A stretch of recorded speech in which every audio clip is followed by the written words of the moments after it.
Bonsoir à tous et bienvenue aux 19h. Au sommaire, un exemple d'entraide entre scolaires et étudiants. L'exemple nous vient de la ville de Sia où à travers le programme d'initiative d'accompagnement scolaire, des étudiants en fin de cycle renforcent les connaissances de leurs jeunes frères en classe d'examen. Avec un taux de succès de plus de 90% l'année dernière, le programme vise le sans faute à cette année. Des précisions tout à l'heure. Et puis le ministère en charge du commerce qui joue sa partition dans la professionnalisation des acteurs de la table Carité. Il vient de leur remettre du matériel d'une valeur de 10 millions de francs à CFA. En plus d'améliorer les conditions de travail de ces acteurs, ce matériel devrait contribuer à l'amélioration de la qualité des produits et ainsi faciliter leur accès au marché international. Merci de nous recevoir chez vous. Et de 4 pour le programme d'initiative d'accompagnement scolaire, un programme qui a pour objectif le renforcement des connaissances des élèves en classe d'examen dans la ville de Bobo-Dioulasso. Il est porté par l'association des élèves et étudiants pour l'émergence du Faso. Avec un taux de succès de plus de 90% l'année dernière, le programme vise le sans faute cette année. Le lancement de la 4e édition avec Karim Sissi. C'est parti pour la 4e édition du programme d'initiative d'accompagnement scolaire à Bobo-Dioulasso. Un programme mis en place par l'association des élèves et étudiants pour l'émergence du Faso qui se veut un dispositif éducatif d'aide et de suivi des élèves en classe d'examen.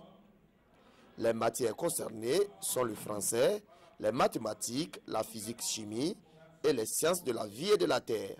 À la première édition, nous avons fait un taux de succès de 61%. À la deuxième édition, on est monté à 63%. Et la troisième édition, on est monté à un taux de succès de 84,32%.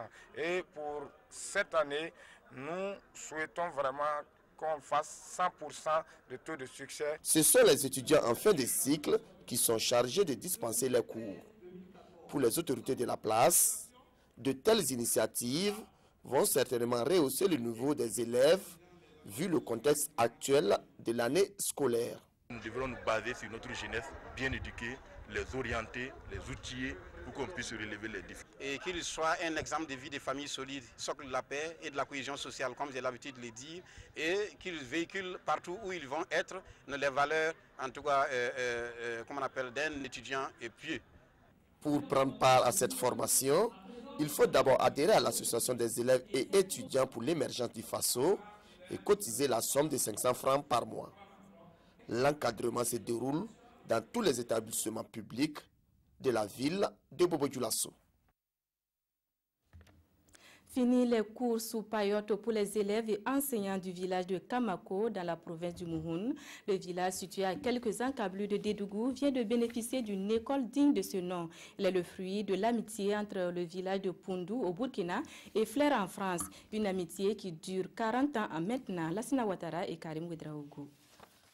Cette coupure de ruban marque l'inauguration officielle de cette infrastructure scolaire ici à Kamako dans la province du Mouhoun. Ce joyau de 3 classes vient renforcer la qualité de l'éducation dans cette localité. Enseigner sur parole, ce n'est pas simple. Ça là, c'est ce qu'on demande à l'État. De nous aider, nous enseignants de la brousse. Si chaque enseignant pouvait être dans une salle de classe comme celle-ci, vraiment, vous allez voir que tout allait changer au niveau de l'éducation. Vous avez vu les enfants, je pense que ça augmente les capacités d'accueil des enfants. C'est vraiment une très bonne chose. À cette occasion, le donateur, l'association Flair Poundou, a commémoré les 40 ans de coopération entre le village Poundou au Burkina et Flair en France. Au cours de ces années, cette coopération a permis de booster le développement de la localité à travers plusieurs actions. Et on s'aperçoit que dans le domaine de l'éducation et de la santé, il y a eu beaucoup de progrès de faits pour les villageois et que tous ont pu en bénéficier. On a travaillé aussi sur l'eau potable, sur l'économie et puis bon, le développement pour l'ensemble de la population, que les gens bénéficient d'un environnement qui soit favorable pour leur vie quotidienne et pour leur vie économique. L'association Flair Pondou ne compte pas s'arrêter là. D'autres projets sont en vue, comme la réhabilitation de ce barrage. Tradition respectée à l'arrondissement 3 de Ouagadougou qui organise chaque année sa journée de solidarité. Une journée qui a vu remettre cette année des vivres et des produits d'entretien aux personnes vulnérables de l'arrondissement. Ce cadre de promotion de la solidarité a également permis de rendre hommage aux personnes du 3e âge et aux meilleurs enseignants de l'arrondissement. Le compte rendu de Daouda Ouattara et Tanga Kafando. 50 sacs de céréales et 40 cartons de savon, c'est le geste de solidarité de la mairie de l'arrondissement 3 de Ouagadougou à l'endroit des personnes vulnérables de l'arrondissement. À travers ce geste, le conseil municipal entend promouvoir les valeurs de solidarité et inviter d'autres personnes à faire autant. Nous avons œuvré à accompagner ces personnes qui vivent dans une situation difficile. Et par cette occasion, des bonnes volontés ont laissé parler leur cœur. Je souhaite vivement que d'autres personnes qui verront cette cérémonie-là puissent encore faire des gestes parce que vivre dans cette situation, ce n'est pas évident. Pour les bénéficiaires, ce geste viendra soulager des familles et au-delà de sa modestie, c'est le symbole qui est à saluer. Je suis très heureuse. Je prie Dieu que Dieu l'accompagne et le bénisse. À cette occasion, des attestations ont été décernées aux meilleurs enseignants des 2 circonscriptions d'éducation de base de l'arrondissement pour la promotion de l'excellence. Pour la professionnalisation des acteurs de la table carité et l'amélioration de la qualité des produits, le ministère en charge du commerce est engagé. Un engagement qui s'est matérialisé hier par la remise de matériel bureautique d'une valeur de 10 millions de francs CFA aux acteurs de la filière, ce qui devrait également faciliter l'accès au marché international. La remise du matériel a eu lieu en présence de Kwanson Koulibaly et Aimé Solange Digma. Du matériel de bureau et de communication d'une valeur de 10 millions de francs CFA remis ici à la table filière Carité, une filière qui occupe 90% des femmes en milieu rural. Le geste est du ministère en charge du commerce dans le cadre du projet de développement intégré de la filière Carité pour l'autonomisation des femmes. C'est naturellement une filière qui procure beaucoup, n'est-ce pas, donc à notre pays en sens de croissance économique, mais aussi en termes donc, de produits venant donc, augmenter donc, nos produits à l'exportation. C'est dans ce sens que évidemment, donc, la filière a retenu l'attention de certains partenaires tels que la Banque africaine de développement qui a consenti donc, à appuyer effectivement, donc, notre projet pour effectivement, donc, les amener à renforcer la capacité ou les capacités de leurs acteurs.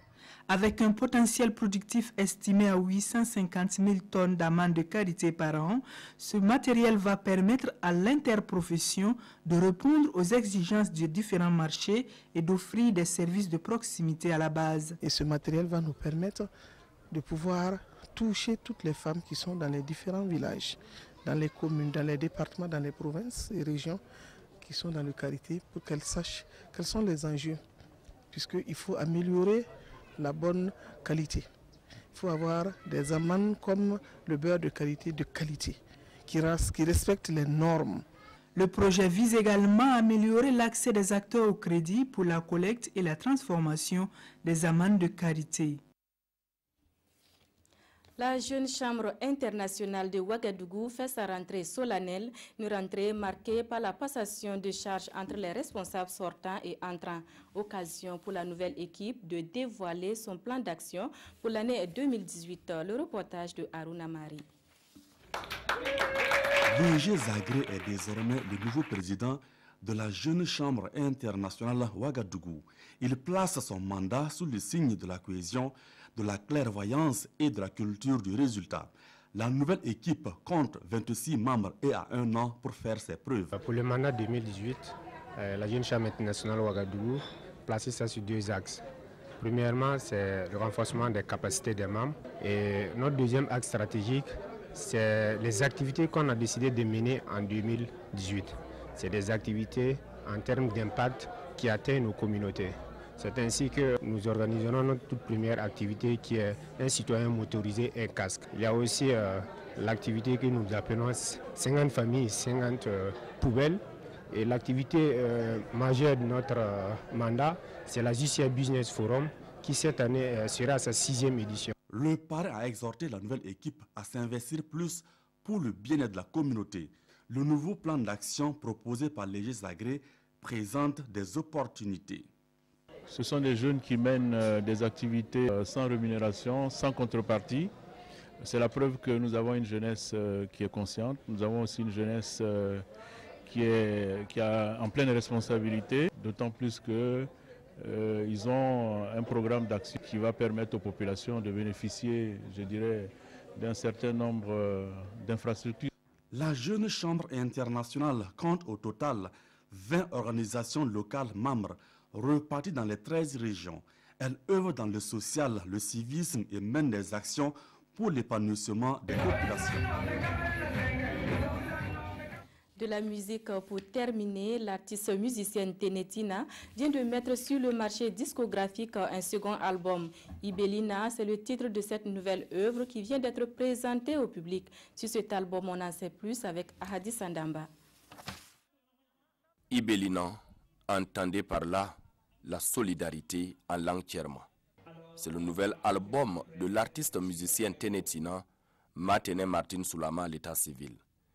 Un opus de 8 titres chantés en français, mais aussi en langue nationale Djoula et en tierma, sa langue maternelle, qu'elle a concocté pendant 4 longues années. Vu vraiment le comportement des uns et des autres, vraiment il faut que certaines choses changent pour que vraiment ensemble nous puissions marcher vers la même direction. Avec des titres comme Ibelina, Fanama ou encore Fangafuru, c'est un album aux sonorités zouk et reggae qui a été présenté au public de Nyankourgo à cette soirée dédicace. La dédicace de cet album est aussi le lieu pour l'artiste d'interpeller les Burkinabés sur la nécessité de consommer de la musique locale, d'où ces cris de cœur. Les mélomanes burkinabés, je veux vraiment qu'ils soutiennent les artistes burkinabés en particulier, puisque quand on regarde au Burkina Faso, vraiment les artistes souffrent. Je compte vraiment collaborer avec beaucoup d'artistes, pas seulement le Burkina et ailleurs. Je veux vraiment travailler avec des artistes vraiment talentueux, vraiment pour aussi être comme eux demain.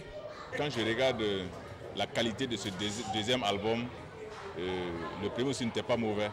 Voilà. Et comme elle a dit tantôt, des pirateries, bon, c'est vraiment l'une des premières raisons qui explique la souffrance des artistes de façon générale. Avec Ibelina, Tenetina a désormais 2 albums à son compteur. Libération, son premier opus, a été mis sur le marché de disques en 2014. C'est tout pour ce 19h. L'actualité revient à 20h avec Peggy Ouedraogo. Bon début de week-end à tous.